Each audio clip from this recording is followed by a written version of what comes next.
Hi children, welcome back to my channel. Plus 1 exercise 1.2 chapter 1 ആണ് കേട്ടോ. Sets എന്നാണ് ചാപ്റ്ററിൻ്റെ പേര്.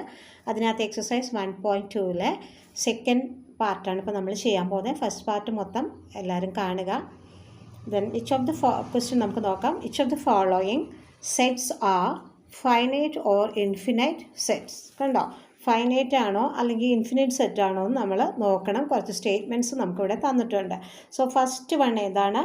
The sets of month of A year. കണ്ടോ, ഒരു വർഷത്തിലുള്ള മാസങ്ങൾ. അപ്പോൾ അങ്ങനെ ഒരു സെറ്റ് എഴുതി കഴിഞ്ഞാൽ ഒരു വർഷത്തിൽ എത്ര മാസമുണ്ട് നമ്മൾക്ക് എല്ലാവർക്കും അറിയാമല്ലോ. 12 months ആണ് ഉള്ളതെന്ന് അറിയാം.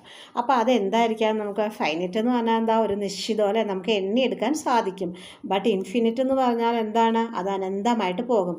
സോ ഒരു വർഷത്തെ മന്ത് എന്ന് പറയുന്നത് 12 മാസം നമുക്ക് കറക്റ്റായിട്ട് എണ്ണിയെടുക്കാൻ പറ്റുന്നതുകൊണ്ട് നമുക്ക് അതിന് എന്ത് പറയാം? ഫൈനൈറ്റ് സെറ്റ് എന്ന് പറയാം.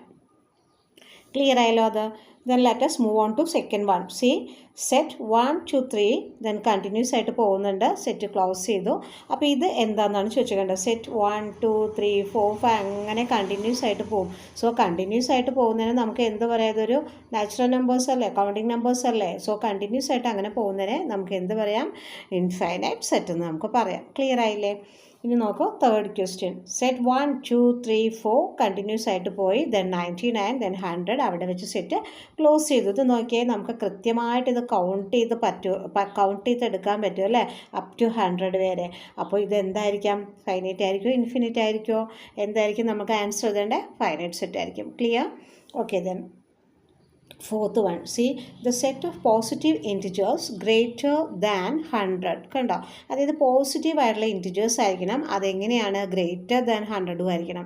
100 ഗ്രേറ്റർ ആയിട്ടുള്ള ഇൻറ്റിജേഴ്സ്. അത് എന്ത് ഇൻറ്റിജേഴ്സാണ് പറഞ്ഞേക്കുന്നത്? പോസിറ്റീവ് ഇൻറ്റിജേഴ്സ് തന്നെ വേണം.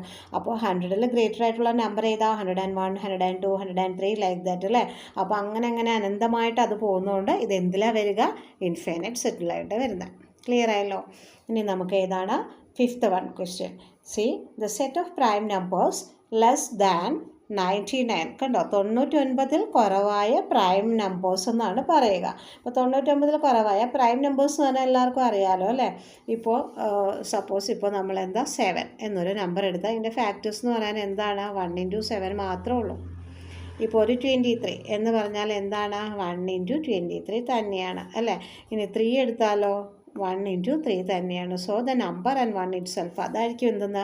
പ്രൈം നമ്പേഴ്സ് എന്ന് പറയുന്നത്. അപ്പോൾ ഇത് 99 കണ്ടോ, 99 കുറഞ്ഞ പ്രൈം നമ്പേഴ്സ് എന്ന് പറഞ്ഞു കഴിഞ്ഞാൽ സെറ്റ് ഓഫ് പ്രൈം നമ്പേഴ്സ് എന്ന് പറഞ്ഞാൽ തീർച്ചയായിട്ടും നമുക്ക് അതിനെ എന്ത് ചെയ്യാൻ പറ്റും? കൗണ്ട് ചെയ്ത് നമുക്ക് എടുക്കാനായിട്ട് സാധിക്കും. അപ്പോൾ നമുക്കിതിനെ എന്ത് പറയാം? ഫൈനൈറ്റ് സെറ്റ് എന്ന് നമുക്കിതിനെ പറയാൻ സാധിക്കും. ക്ലിയർ ആയില്ലേ? ഇനി നമുക്ക് ഇത് നോക്കാം കേട്ടോ. Third one. C, state whether each of the following set is finite or infinite. കണ്ടോ, state whether each of the. അപ്പോൾ ഇത് കുറച്ച് സ്റ്റേറ്റ്മെൻറ്റ് വീണ്ടും തന്നേക്കാണ് കേട്ടോ, തേർഡ് വൺ. അപ്പോൾ അത് നമ്മൾ ഇൻഫിനിറ്റ് ആണോ അല്ലെങ്കിൽ ഫൈനൈറ്റ് സെറ്റിൽ വരുമോ എന്നുള്ളത് നമുക്ക് നോക്കാം. സി, അതിനകത്ത് ഫസ്റ്റ് ക്വസ്റ്റ്യൻ എന്താണ്? The set of lines which are parallel to the x-axis. കണ്ടോ, set of lines which are parallel to the x-axis. നമ്മൾ ഗ്രാഫ് വരയ്ക്കുമ്പോൾ എങ്ങനെയാണ് വരിക? ഒരു x-axis വരച്ച് കഴിഞ്ഞാൽ, സോ x-axis എന്ന് പറഞ്ഞാൽ എല്ലാവർക്കും അറിയാലോ, നമ്മൾ ഗ്രാഫൊക്കെ ചെയ്യാറുള്ളതല്ലേ, ഇങ്ങനെയും പോകും അല്ലേ. സോ ഇതിന് നമ്മൾ എന്ത് പറയും? x-axis എന്ന് പറയും. ഇതെന്താണ്? y-axis എന്ന് പറയും.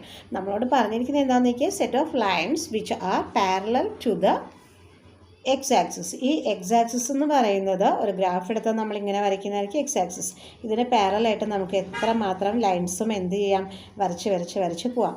സോ അത് എന്തിലായിട്ടായിരിക്കും വരിക? ഇൻഫൈനൈറ്റ് സെറ്റിലായിരിക്കും വരിക. ക്ലിയർ അല്ലേ?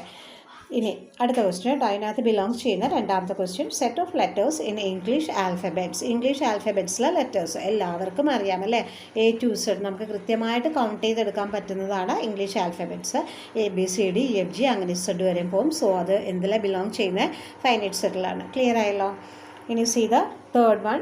The set of numbers which are multiples of 5. കണ്ടോ, എന്താ പറഞ്ഞിരിക്കുന്നത്? മൾട്ടിപ്പിൾസ് ഓഫ് 5 ആണ് എഴുതാൻ പറഞ്ഞിരിക്കുന്നത്. അപ്പോൾ നമുക്ക് എങ്ങനെ എഴുതാം? സി, മൾട്ടിപ്പിൾസ് ഓഫ് 5 എന്ന് പറയുമ്പോൾ 5 ആണ്. 5 2s are 10, 5 3s are 15, 5 4s are 20, 5 5s are 25 like that അല്ലേ, ആൻഡ് സോ ഓൺ. അപ്പോൾ ഇങ്ങനെ പോയി കഴിഞ്ഞാൽ അതിന് നമുക്ക് എന്തിലേക്ക് ഉൾപ്പെടുത്താം? ഇൻഫൈനൈറ്റ് സെറ്റിലേക്ക് പറയാലോ. ക്ലിയർ ആയില്ലേ?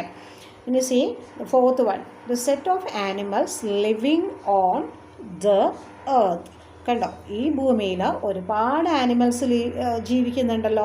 സോ അതിന് നമുക്ക് അങ്ങനെ കൗണ്ട് ചെയ്തെടുക്കാൻ പറ്റുമോ? പല പല ചെറിയ ഇൻസെക്ട്സ് മുതൽക്ക് ആനിമൽസ് എന്ന് പറയുമ്പോൾ ഒത്തിരി ആനിമൽസ് നമുക്കിവിടെ കാണാനായിട്ട് സാധിക്കും. സോ അതിന് നമുക്ക് എന്ത് പറയാം? ഇൻഫൈനൈറ്റ് സെറ്റ് എന്ന് പറയാം. ക്ലിയർ ആയല്ലോ? ദെൻ ഇനി fifth, the set of circles passing through the origin. കണ്ടോ, set of circles passing through the origin. അത് എന്തിൽ വരും? ഇൻഫൈനൈറ്റ് സെറ്റിൽ വരും. അതെങ്ങനെയാണ്? ഒറിജിൻ എന്ന് പറഞ്ഞാൽ നമുക്കറിയാം അല്ലേ, നമ്മളിപ്പോൾ ഗ്രാഫൊക്കെ വരയ്ക്കുന്നുണ്ട്, നമ്മളിത് ഇങ്ങനെ വരയ്ക്കും. അപ്പോൾ ഇത് എക്സ് ആക്സിസ് ആണ് കേട്ടോ, വരച്ച് വളഞ്ഞു പോയേ. അപ്പോൾ ഇവിടെയാണ് നമ്മുടെ എന്തെന്ന് പറയുന്നത്? ഈ ഒറിജിൻ എന്ന് പറയുന്നത് അല്ലേ. 0 0 ആണല്ലോ ഒറിജിൻ. ഈ ഒറിജിനിലൂടെ ബിലോങ് ചെയ്യുന്ന നമുക്ക് സർക്കിൾസ് ഒരുപാട് വരച്ച് പോകൂടെ. ഇപ്പോൾ ഇവിടെ 1 ആണെങ്കിൽ ഇനി 2ൽ മുട്ടിച്ച് പോയാലും അവിടെ നിന്നും സർക്കിൾ നമുക്ക് വരച്ച് പോവാം. അങ്ങനെ ഒത്തിരി നമുക്ക് സർക്കിൾസ് വരയ്ക്കാൻ പറ്റും. So it belongs to what? ഇത് ഇൻഫിനിറ്റ് സെറ്റാണ്. ക്ലിയർ ആയല്ലോ ഇത്രയും? സോ വീഡിയോ കാണുന്ന കുട്ടികളെല്ലാം ലൈക്ക്, ദെൻ സബ്സ്ക്രൈബ്, ഷെയറൊക്കെ ചെയ്യുക. മാത്രമല്ല ഇതിൻ്റെ ഫസ്റ്റ് വീഡിയോസൊക്കെ നല്ലപോലെ കണ്ട് പഠിക്കുക. Okay, thank you so much. Then subscribe ചെയ്താൽ മാത്രം പോരാ, ആ ബെൽ ഐക്കൺ കൂടി എനേബിൾ ചെയ്യാനായിട്ട് മറക്കരുത്. Thank you so much.